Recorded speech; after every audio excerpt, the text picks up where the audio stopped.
YouTube, what is going on? Theo Bean here. Today we finally have some brand new Final Fantasy VII Rebirth news. We got this recap story which just came out for Final Fantasy VII Remake going into Rebirth, and it is supposed to have a bunch of news along with it. We also have some stuff coming through from a story which we're going to be going over today. Some of it's going to be new, some of it's going to be a review, but without further ado, let's get into it. So this is the trailer kind of reviewing everything. This is also narrated by Red 13. So let's see what new stuff has in store for us here. When there is so much to tell, where should I even start? With all that we saw, what we heard, what we felt, this planet of ours, destiny, our part in it. So this is the opening cinematic. At the beginning, perhaps. Midgar, the city of Mako, ruled by the Shinra Electric Power Company, who drained the planet of its very essence, the life stream, and processed it for industry as Mako. Our world was dying, and so few could hear her cries for mercy.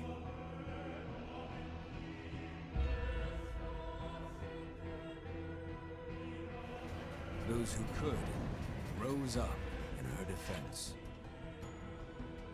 The anti-Shinra rebels, Avalanche.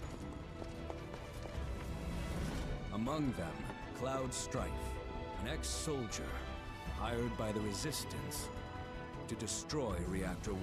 Crazy to think that's Max Middleton. In Sector 8, amidst the aftermath of the attack, Cloud met a flower seller named Aerith. She offered him a yellow blossom. One said to symbolize reunion. And thus was destiny set in motion. With Reactor 1 gone, Avalanche set their sights on Mako Reactor 5. Unfortunately, they were playing right into Shinra's hands. The company was able to draw the wool over the people's eyes. And in the end, destroyed Sector 7, killing thousands and laying the blame at Avalanche's feet. Though dear friends were lost, Avalanche had no time to grieve. Aerith had struck a deal with Shinra, who took her into custody. With her capture, Shinra's obsession was within reach. The fabled Promised Land. For Aerith was the last of the Cetra, the ancient stewards of the planet, and only she could guide them to paradise. To save her, the team infiltrated the Shinra building, the company's beating heart. It was here that I, another prisoner, joined their story and assisted them in freeing Aerith.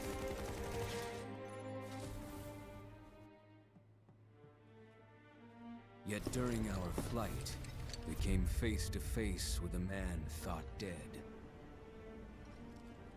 The vaunted war hero, Sephiroth. Before he could be stopped, Cloud's foe fled with the corpse of Genova, the cataclysm from the stars and the catalyst of our plight.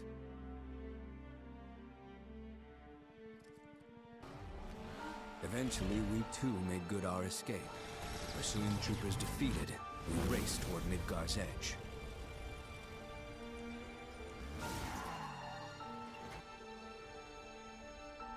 Yet Sephiroth once again intervened. Suddenly, deafening screams rent the air. Whispers, the arbiters of fate, descended upon the city.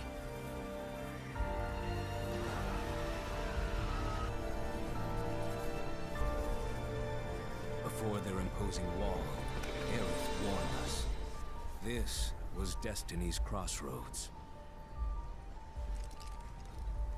Every moment, every action, every step taken had all been as the Whispers willed it. To fight them was to break free. other side of fate, Sephiroth waited, the whispers undulating within him. Cloud brought his blade down upon his rival, sundering destiny. The fight won, and the shackles of destiny broken. We stood before the unknown, a world of boundless freedom. It was there, beyond where fate could follow, that a new journey began. Okay, so there's nothing new in there at all. Yep, and we already know that. Okay, so I was lied to. Sorry about that. But without further ado, we still do have new information. Right, just going over the story of Remake. It all makes sense too. It's been pretty clear, especially from the trailers that we've seen from Final Fantasy VII Rebirth. Sephiroth knows something, and by having us destroy the Harbingers of Fate, now something can be different. And this is most likely his way in order to be able to actually win, or what he thinks is going to be change what was going to happen originally. Now he has a chance. So, yeah, just why things are different from that point forward. That's why we fight him. Anyways, with that, let's get into it. We have some information here, a ton of information here from the Final Fantasy VII Twitter page, but we are actually going to be going through this, this article here from Gematsu. This is pretty much going to have all the information regarding everything that was talked about on the Final Fantasy VII Twitter, as well as some new information. First is this new artwork. If you are familiar, this is a remake, or I should say redone art piece from the original. I want to say this was one of the loading screens that told you to change the discs during the original Final Fantasy VII. We did also have, let me go back here. The original picture with Tifa has been redone. So we'll see here. Another one is this one with Barrett and Marlene. I'm assuming this will also get redone maybe for part 3. But the original piece here that we've already seen is this one. This has already been redone. That was in Final Fantasy VII Remake. But without further ado, so coming here, we have a bunch of information. Regions of the world. The world is comprised of multiple regions, each boasting unique environments for players to explore during to experience on their adventure. Calm. We've already seen a picture of Calm. This is where we'll be starting Final Fantasy VII Rebirth. A holocron hamlet kept safe from the outside world by a sturdy stone wall. Though it lacks a reactor of its own, it thrives thanks to a steady supply of Mako piped in from the metropolis of Midgar, which is visible from atop the town's famous clock tower. Mithril Mine, a once bustling mine that connects the grasslands with Junon. Though once prized for its rich mithril deposits, the quarry fell into disarray after Shinra developed a superior mineral of their own, and the miners that once worked in its tunnels have been replaced with monsters. New characters. Rodin is going to be owner and operator of the inn at Calm, so we'll meet him. He bears a grudge against Shinra, offering to help Cloud and friends escape their would-be corporate captors. His gaunt appearance may be due to his recent bout with an unknown illness. Mako poisoning, perhaps? We shall see. Rhonda, mayor and sheriff of Underjunon, her home, once a prosperous fishing village, fell into decline after Shinra constructed a military fortress overhead and a deep-sea Mako reactor offshore. Despite Cloud and her friend's status as alleged terrorists, Rhonda still allows them to pass through her town. Priscilla is a pretty, I wouldn't say iconic character, but know of her from the leads to the fight with Bottomswell.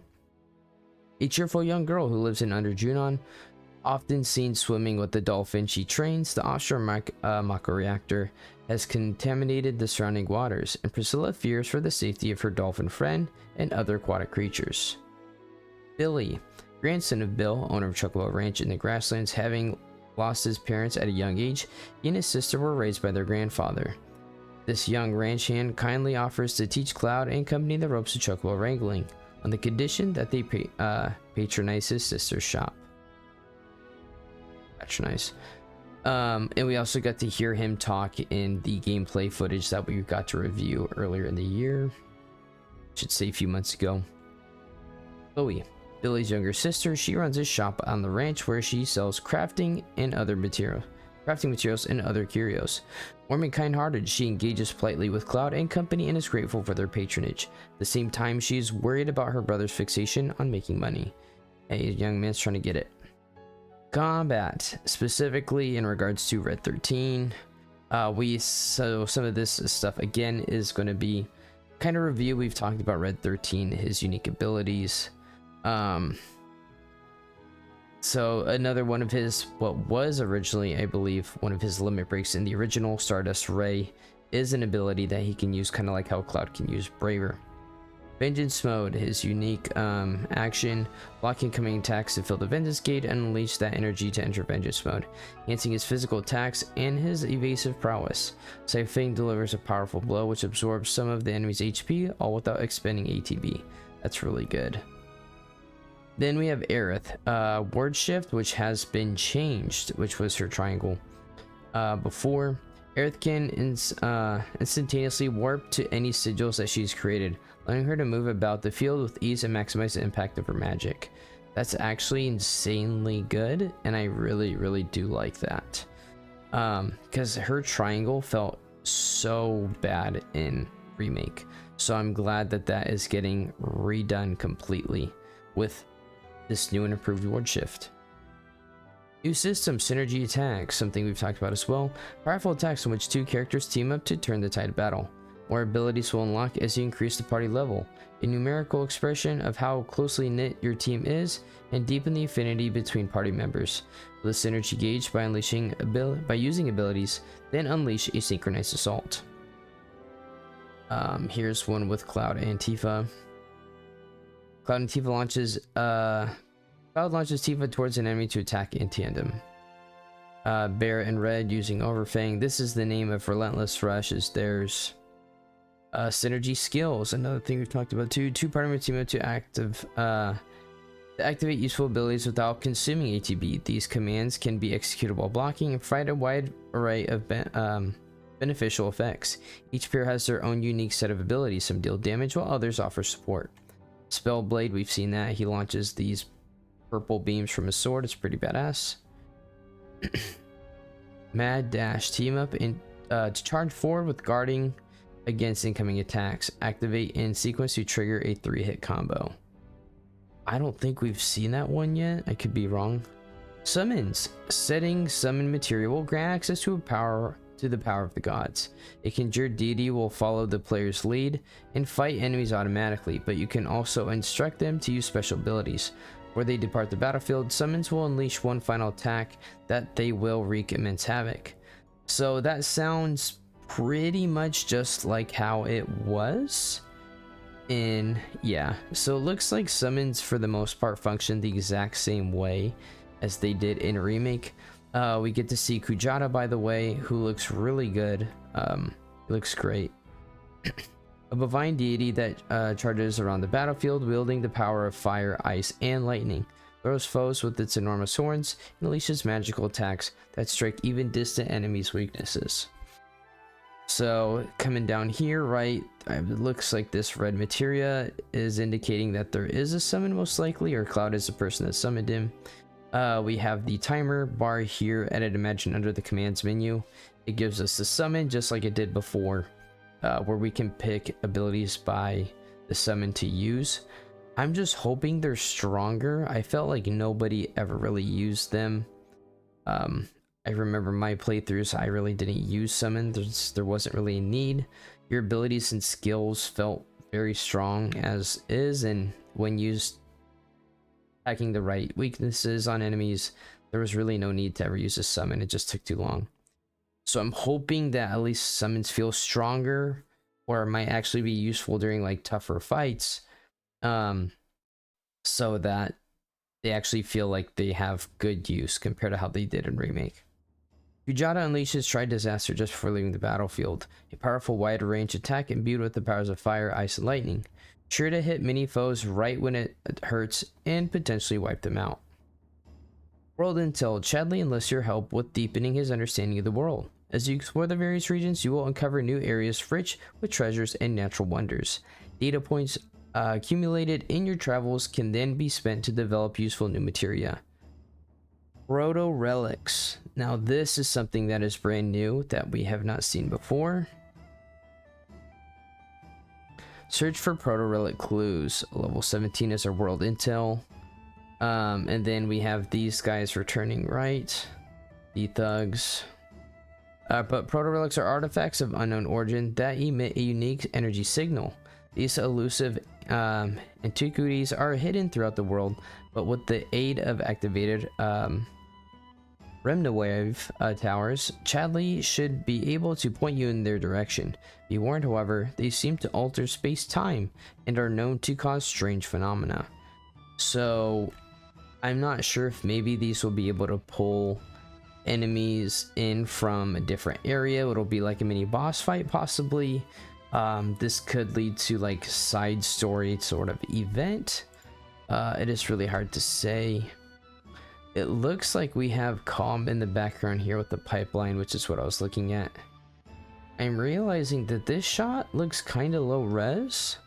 Looking at it, I'm not too worried about it. This was probably from a very raw standpoint of the game, so not too concerned considering what we've seen of the game. It looks phenomenal. This looks like it's just not polished and detailed, which is okay. Materia development. Assisting Chadley with his world-spanning research will allow you to accrue data points, which can then be spent to develop new materia. Some offer access to spells of multiple affinities, while others grant the use of unique abilities, all of which are sure to prove useful against even the most formidable foes. So here we can see here fire and ice materia. This looks like the stuff that we could buy from Chadley, assuming as we get our world research, or actually looks like we get grasslands data points. So this is the stuff we can buy from the grasslands area. The first area we'll be exploring. As we do objectives or quests, we get these and we can purchase those. Most likely, that is it. World customization, Chocobo Teaks, which we've kind of seen this already as well. Fully customizable different armor pieces for the Chocobos. This is pretty great. The Mert cap, overalls, and leg wraps. This looks like it belongs to the girl, I cannot remember her name. Kyrie. That's who it looks like, her clothing. But Chocobo ranges are also home to Chocobo Teaks, stalls at which you can freely customize and recolor your bird's equipment from head to talon. Gear will impact its performance in Chocobo races, so find an ensemble that suits your style and go for the gold. And then this is the biggest news that I did see, and this is what I am most excited for, is system combat styles difficulty levels. Final Fantasy VII Rebirth offers multiple combat styles and difficult levels for players of all persuasions. Active mode offers players total control over their character, every move, allowing them to execute advanced strategies. Classic mode automates characters' base actions, giving players time to focus on specific command selection. That was just like it was beforehand. Then we have the difficulty levels. Easy, pretty much straightforward. Easy difficulty allows people to focus on the story rather than battles. Normal provides a reasonable challenge for most players. And the newly added dynamic difficulty, enemies grow stronger as your characters do. Perfect for players who crave constant challenge. So before in Remake, right, in order to unlock hard mode, which was essentially like a new game plus, you went through a second playthrough. You continued with all your progress, all your materia gear that you had acquired. You went through and you would continue to level up till you got to the max level, which was level 50. So now, during your first playthrough, we can have access to an even harder difficulty, which is going to be called dynamic. And it looks like in the Japanese version, they're just calling it advanced. So that is a very, very nice addition. Final Fantasy VII Rebirth is due out for PlayStation 5 on February 29th. Please read more about the game here, and here watch a new trailer regarding the recaps, the remake, and that is pretty much it. And then we have some screenshots here. Should be the stuff that we just saw. There's really nothing new, but that is pretty much it. Everything that I've seen so far today, new information, of course, the biggest being the announcement of the dynamic difficulty, which I most surely will be playing on. I'm excited to see exactly how that affects the game and the gameplay, and what does it mean for New Game Plus and continuing our playthrough, which I'm going to assume is going to function just like it did in Final Fantasy VII Remake. So what will that leave in store for us, with an even further or harder difficulty possibly being an option for then? Perhaps we will see. But that is going to be it for this one, guys. Super excited. I'm hoping that we can get more news. It's been pretty quiet here recently, so I'm hoping with the holidays coming up, maybe we'll be getting some more news. As far as I know, there aren't any upcoming events in regards to gaming except for the Game Awards, and that might be our next best bet in regards to when we'll get an info dump regarding Rebirth and what it'll have for offer for us. But that is going to be it, guys. Thank you so much for watching. If you guys like this content, you want more Final Fantasy VII Rebirth news as well, please like the video, subscribe to the channel, and I will see you guys in the next one. Peace and deuces. See ya.